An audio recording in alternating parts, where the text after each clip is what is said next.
Bom dia a todos. Subimos mais uma vez hoje à tribuna e pela pouca presença hoje no plenário, vou guardar o principal do pronunciamento, inclusive para amanhã, porque é importante compartilhar essa preocupação com os colegas para que sejam parceiros de fato na busca por melhores condições para políticas públicas, em especial do que eu vou destacar hoje. Nós temos um gravíssimo problema de segurança pública no Estado. Infelizmente, ele não vem de agora. Ninguém consegue esquecer do cenário de terror que existia em Pedrinhas anteriormente. Cabeças decapitadas. Alguns dizem que houve comando político externo para aquilo ali levar uma escalada de violência dentro do governo ainda da Rosiana Sarney. Não sei se de fato isso aconteceu ou não, mas é importante que se observe também a possibilidade desse prisma. Fato é que o sistema penitenciário do Maranhão foi uma coisa que melhorou no governo Flávio Dino, eu não tenho nenhum problema em reconhecer isso. Mas tem o lado contrário. A cosmética, a estética, a comida, as condições físicas melhoraram, mas também os privilégios para as facções também aumentaram.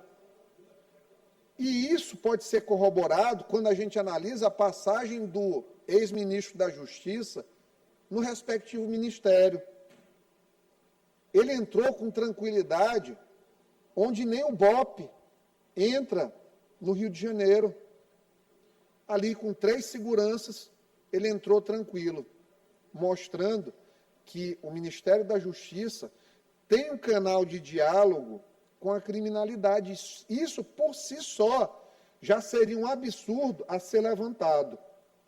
Pois bem, o que foram as prioridades no curto espaço de tempo que Flávio foi ministro da Justiça? Desarmar o cidadão e mostrar claramente que as facções não são organizações terroristas, na cabeça dele, no imaginário dele, que é justamente o contrário do que hoje, por exemplo, o Donald Trump, ele quer combater, e está fazendo um trabalho eficaz, inclusive no litoral ali da Venezuela, em relação a isso. Vamos lá. As facções, e o fenômeno não é maranhense. Isso aqui eu não estou dizendo que surgiu no Maranhão. O Maranhão hoje é uma rota de nacionalização de um fenômeno que começou ali do Rio de Janeiro e veio para cima, principalmente, e menos para baixo. Porque quando a gente compara Paraná, Santa Catarina, Rio Grande do Sul, a segurança é maior. Quando a gente chega em Goiás, a segurança é maior. E aí veio subindo. Norte de Minas, Bahia, Ceará, Maranhão. O que é que a gente tem hoje? Quando você vai para qualquer um desses residenciais do Minha Casa Minha Vida, na Ribeira, quando você vai, qualquer um deles que você entra, você tem a presença das facções hoje atuando na venda de gás, na internet, no setor de empréstimos, no setor de apostas, no setor de jogo clandestino. Eles têm relações também com os próprios comerciantes que vêm aqui para a nossa Rua Grande, que já invadiram o shopping da ilha, que fazem tudo isso. A coragem desse pessoal está cada vez maior. Cada vez maior. Ontem se recebeu um vídeo, acho que a maioria de vocês da imprensa deve ter recebido, acho que John até colocou também esse vídeo. Dentro de uma comunidade, os faccionados executaram um sujeito lá que também era bandido, em plena luz do dia. Eu vou dizer que um cidadão desse realmente ele é um perigo para a sociedade. Mas quem está fazendo a justiça e substituindo o Estado no papel que ele tem de garantir segurança são as facções. Eu não posso aplaudir, apesar de não ficar triste quando morre um faccionado, ou um bandido, ou alguém que é alvo das facções, eu não manifesto tristeza, não vou ser hipócrita. Mas eu não posso aplaudir a facção tomando o lugar do Estado, da polícia. E é isso que, infelizmente, está acontecendo no nosso Estado, em plena luz do dia. Cada vez mais a polícia está desanimada em relação a isso aí. Está cada vez mais difícil. Os assassinatos, esse ano, salvo engano, já foram quase 200 assassinatos. Em janeiro, nós tivemos 40 assassinatos. Um mês. 40 assassinatos em um mês é uma estatística de guerra. E aí eu fico pensando, ontem executaram um delegado geral de São Paulo, o cara que mais entendia de PCC. Foi executado num roteiro cinematográfico o assassinato dele. O cara que mais entendia de PCC. Foi violentamente assassinado com fuzil. Controlaram as armas do cidadão, e isso é uma reflexão altamente pertinente que se faça. Gente aí falando besteira em relação ao assassinato do Charlie Kirk. Morreu, era um defensor de armas. Gente, eu defendo o acesso à arma pelo cidadão, que passa por um controle psicológico, que faz o treinamento e que precisa da arma para se proteger. Eu tenho porte de arma para me proteger. Você nunca vai me ver saindo com a arma para ameaçar ninguém, para roubar ninguém. A arma é para proteção pessoal e da família. E apenas isso. Ninguém que quer usar uma arma quer ser morto por alguém que usa uma arma. Nós queremos o quê? Elevar o estado de proteção no sentido de que, olha, o bandido passa a ter medo, quando o cidadão tem acesso à arma, de ser recepcionado a tiros, porque hoje nós não temos 0,5% da população armada. O bandido que tem o monopólio das armas, compartilhado com as forças policiais militares, ele tem também o direito, ele sabe que tem 99% de chance do cidadão estar desarmado. Então ele vai lá e rouba, ele vai lá e pressiona, ele vai lá e tenta tirar a vida ou tira a vida das pessoas, como já tivemos aqui. Policiais, quantos policiais não morreram só esse ano? O Major André Felipe aqui morreu. Então, o direito às armas é para a pessoa saber, eu não vou entrar na casa de fulano, porque fulano pode ter uma arma e me recepcionar na bala. Então, quando o Kirk pegou um tiro, não foi porque ele era defensor de arma e nem de guerra civil. Ele nunca disse que o tiro deveria substituir a palavra. Ele nunca disse que a violência armada deveria substituir o diálogo. Mas esse tipo de artifício, ele é colocado pela esquerda, porque a esquerda, na cadeia de comando, dialoga com o crime organizado. Eles dialogam. E tudo prova isso, tudo leva a esse ponto. Então, eles protegem o criminoso, fortalecem. Hoje o PCC ainda não fez aqui nenhum deputado, pelo que eu saiba. Não tem nenhum deputado aqui do Comando Vermelho, nem do PCC, até onde eu sei. Mas em vários estados do Brasil, Davi, eles já estão elegendo representantes. Para quê? Para entrar nos contratos públicos, para entrar na questão do não endurecimento em relação aos mecanismos de controle, não endurecimento de leis. Já existe bancada do crime organizado em Brasília, em São Paulo, no Rio. Eu espero que não eleja aqui no Maranhão. Mas o caminhar, infelizmente, é nessa direção.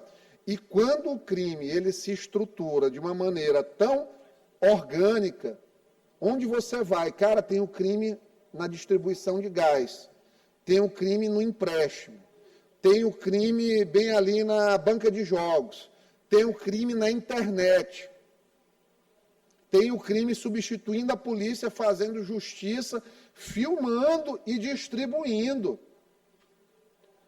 Eles estão debochando do Estado todo dia, infelizmente. E isso, volto a dizer, não começou de agora. Agora, o que a gente não pode se eximir é de reagir no momento atual. A ADEPOL, eu converso muito com o pessoal da ADEPOL, segue preocupada. A Polícia Militar preocupada, mas ao mesmo tempo desanimada. Então, nós precisamos de uma mudança de ação coordenada dentro do sistema de segurança pública para que a gente não viva com medo. Eu digo do fundo do coração. Eu tenho medo hoje, eu temo pela minha vida, pela vida da minha família, eu temo pela vida de tantas pessoas que estão aí nas diversas comunidades de São Luís, submetidas ao jugo do crime organizado. Eu temo pelo cidadão que não pode andar com um celular melhor na avenida, sob pena de ser roubado ou assassinado por conta de um aparelho de telefone. Porque hoje o que a gente tem no país é uma cultura que vem também de cima para baixo e fortalece o crime aqui na ponta de dizer que o cara só quer roubar o celular para tomar uma cervejinha. E não é. Peço que libere o áudio do deputado Iglesias para concluir. Não é. O crime não deveria compensar no Brasil, mas cada vez mais ele compensa. A geração, infelizmente, que está se formando, ela tem uma dificuldade tremenda de querer, por exemplo, estudar a história do seu próprio país. A geração atual hoje pergunta, quando você pergunta se Erika Hilton ou Princesa Isabel, quem é mais importante e influente, eles dizem Erika Hilton. Se pergunta se Dilma ou Santos Dumont, eles vão dizer que é a Dilma. Então, infelizmente, os balizamentos, as balizas da nossa sociedade, da nossa juventude, eu vejo com preocupação isso. No longo prazo, nós não temos noção de quem vai conduzir essa sociedade do ponto de vista de liderança. Porque as referências estão pervertidas, e isso é um fenômeno mundial. Eu acabei de ver ali um vídeo, ainda do Charlie Kirk, falando sobre ele, quando ele pergunta para uma mãe de uma criança negra se ela quer quem é que ela quer ter como referência, se o ministro da Suprema Corte americana, Clarence Thomas, ou um rapper americano. A mãe diz que quer que o filho se assemelhe ao rapper. Uma mãe jovem. Então, não é só no Brasil que está errado, mas é um movimento global. Quando se fala de organização de pensamento e ativismo de esquerda, é um fenômeno global. E contra isso, a única coisa que existe é o levantar de lideranças que ainda têm alguma esperança de fazer com que o mundo não caminhe nessa direção. Porque eu não quero ver minha filha Cecília, minha filha Maria Alice, a filha do Glauber Coutrin, os filhos do Neto Evangelista, os filhos da Roberta do Ailib, os filhos das pessoas que eu nem conheço, sendo submetidos a isso aí, achando que está tudo normal. Não está normal. Essas bandeiras de crime organizado, esse ódio de apologia a oruãs da vida, isso não é normal. Bandeiras LGBT dentro da sala de aula, por cima da bandeira do Brasil, não são normais. Isso não é normal, não é adequado. Nós estamos, quando a gente se distancia do sentimento de sociedade cívica e não de educação moral e cívica per si, aquela coisa engessada. Nós não queremos formar uma geração de robôs, não queremos isso. Só nós queremos que as pessoas não se distanciem do que a gente tem de mais primitivo, de mais basilar, que é a base de uma convivência familiar mínima. E não é contra a família LGBT, jamais. As pessoas têm o direito de ser o que quiserem. Mas elas não podem descer isso aí goela abaixo de quem não quer. Não podem levar isso para o núcleo de formação da criança como se isso prevalecesse sobre a educação. A gente não quer que o hino nacional e as músicas regionais, as tradições culturais sejam esquecidas para Oruan fazer nas letras apologia às drogas. É pecado eu querer que meus filhos não sejam drogados. É pecado eu querer que os filhos de vocês não sejam drogados. Isso me faz um extremista. É ruim, meu coração é ruim, porque eu quero que as pessoas conheçam a vivência na igreja. Deputado Iglesias. Já vou lhe conceder, doutora. É pecado querer que eu mesmo, que tive pouco acesso a uma educação religiosa, mas sei a falta que isso faz, querer hoje que os filhos das outras pessoas, que os meus filhos tenham isso aí, me faz um radical ou me faz uma pessoa que só não quer que o mundo perca de fato a sua humanidade. Doutora.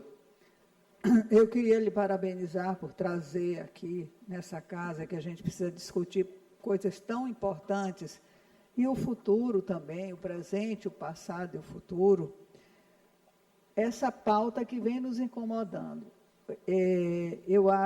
Eu tenho conversado isso muito na igreja, né? Eu acho que a partir do momento que as famílias começaram a falhar, né? Porque a gente tem que admitir isso, eu não sei, eu sou bem mais nova do que você, mas a minha geração tinha um pai e uma mãe acompanhando fortemente os filhos. A gente estudava em escolas que te davam uma formação religiosa, que vão te ensinar os valores, né? E eu acho que, de repente, se perdeu isso. As famílias começaram a correr para trabalhar, né? A própria necessidade, e aí não se sentou mais mesa, não se conversa mais dentro de casa, e aí acaba que você também não tem essa educação cristã nas escolas, e acaba isso que nós estamos assistindo, que você tem colocado muito bem. Os valores estão se invertendo. O errado é que está certo. Fica difícil você pautar uma educação correta quando numa turma 90% é o errado é que está certo, né?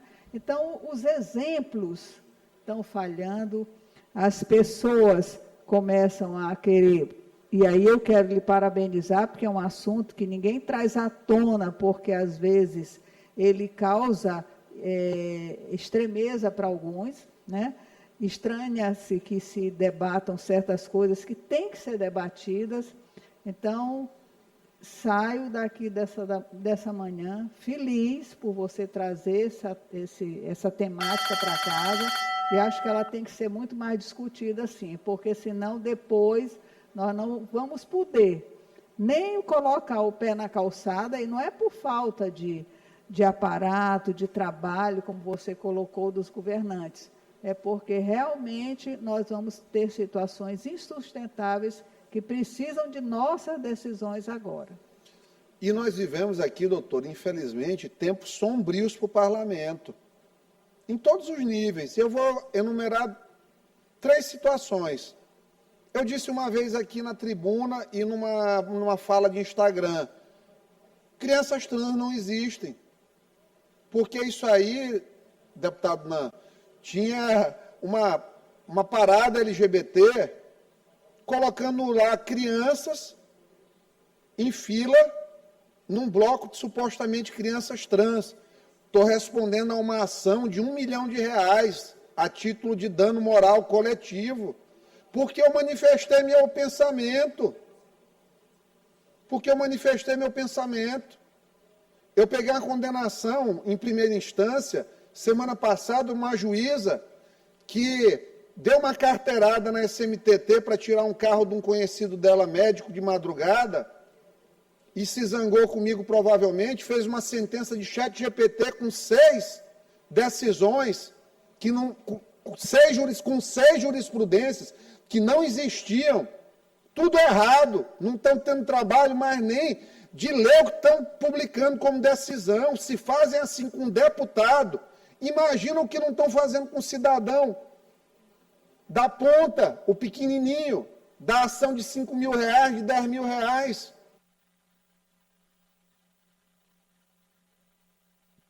Peço que libere o áudio para concluir, deputado Iglesias. Recebi na sexta-feira uma liminar, 2 meses depois, de Balsas, ainda daquela história lá daquele fazendeiro com aquela mãe sobre aquela criança, a guarda da criança. Olha a liminar que o cidadão deu, me proibindo de...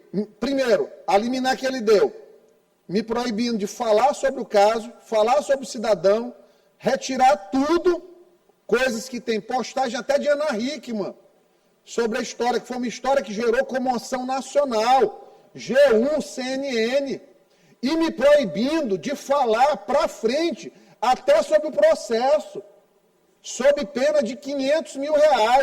Eu tinha até 11 da manhã para cumprir. Felizmente eu entrei no plantão judicial, a desembargadora Sônia derrubou, porque viu o abuso. Ou seja, olha o que a justiça está se tornando, de um juiz de primeiro grau achar que um deputado não pode falar sobre um caso de repercussão pública, ou pagar R$500 mil. Olha a falta de noção desse cidadão. Então está saindo caro a gente defender a sociedade. É chato, está toda hora respondendo processo. Mas não vão me calar. Enquanto eu tiver paciência aqui para estar no parlamento, não vão me calar. Pode tirar o cavalinho da chuva. Eu vou olhar decisões, eu vou responder em tempo hábil e não vou me calar. O judiciário não está acima da lei. O judiciário é um poder altivo, como o parlamento, o legislativo também é. Aqui é onde a sociedade, o pequeno, que não tem coragem de falar sobre medo de retaliação, ele tem voz. E é essa a única razão que eu ainda me encontro aqui. Porque não tenho o que fazer aqui sem ser dar voz às pessoas, como eu recebi hoje pela manhã. Estavam falando com meus queridos colegas ali, pessoas maravilhosas, deputado Davi, deputado Glaucio. Cara, andava meio reflexivo esses dias, recebi hoje um áudio maravilhoso. A mãe de uma criança que foi provavelmente vítima de um estupro na escola, a criança hoje com menos de 5 anos de idade, depois de meses foi depor, conseguiu fazer o depoimento com perfeição, apontando, foi ele me mostrou isso aqui, ele me mostrou o pinto. O advogado da parte do réu tentando dizer, isso não foi seu tio, fulano, não foi o seu pai, para tentar tirar a culpa do abusador. A criança, não, meu tio brinca comigo dessa forma, 5 anos de idade, parabéns a essa criança. E a mãe no final dizendo, isso aqui só foi possível porque o senhor levantou minha bandeira. Então isso aqui que dá energia para sustentar essas perseguições. Porque o que mais tem dentro do judiciário é gente que não gosta de mim. Por quê? Porque eu trago verdades. Porque eu me sinto na obrigação de trazer, de dar nome mesmo, de dizer o que está acontecendo. Porque eu não acho razoável permitir pedófilo dirigindo escola do Estado. Porque eu não acho correto um porteiro de uma escola particular abusar de uma criança de 4 anos de idade.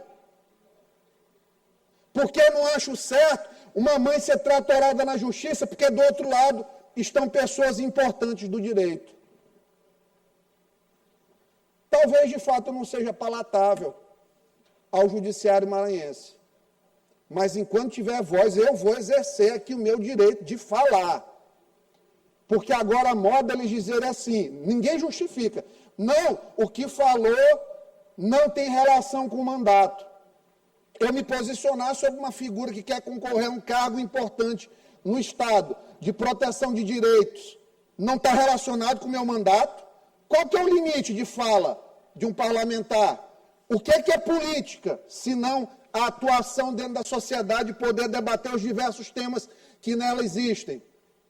Eu não posso falar sobre um caso de repercussão nacional em que está tendo um óbvio abuso da justiça estadual, tanto que foi corrigido pelo STJ às 9h13 da manhã. Não tem a ver com o meu mandato. Ou eu estou falando das pessoas, não, eu estou indo aqui para falar mal de A, B ou C. Eu nem sei quem é A, B ou C. Me interessa o direito subjacente de quem possa vir ser prejudicado.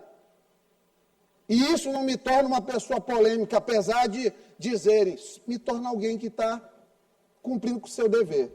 E eu vou continuar cumprindo com o meu dever até o último dia de mandato e depois, para onde a população quiser me mandar, inclusive se quiser me mandar para casa também, eu vou respeitar a vontade soberana do senhor povo e voltar para minha família com muita tranquilidade. Muito obrigado.